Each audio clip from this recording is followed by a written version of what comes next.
नमस्कार दोस्तों, आज के हमारे इस वीडियो में हम आपके लिए बुद्ध प्रदोष व्रत की पौराणिक कहानी लेकर आए हैं।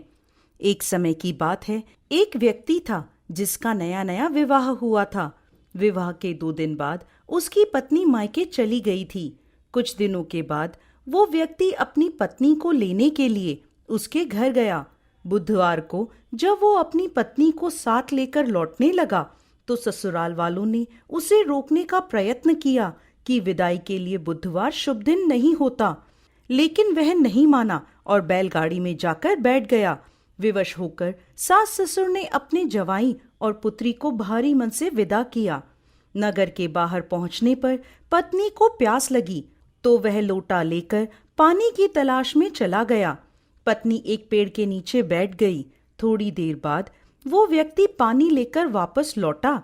तब उसने देखा कि उसकी पत्नी किसी के साथ हंस हंस कर बातें कर रही है और उसके लोटे से पानी पी रही है। उसे बहुत क्रोध आया।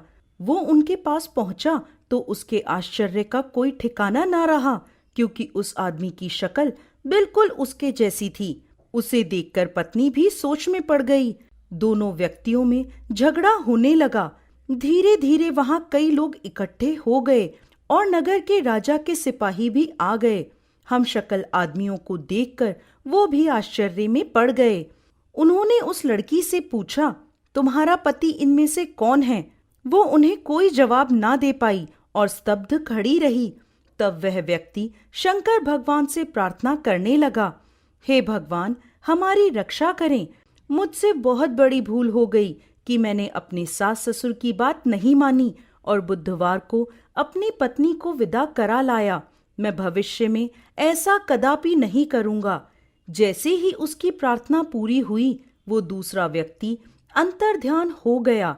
पति पत्नी सकुशल अपने घर पहुंच गए।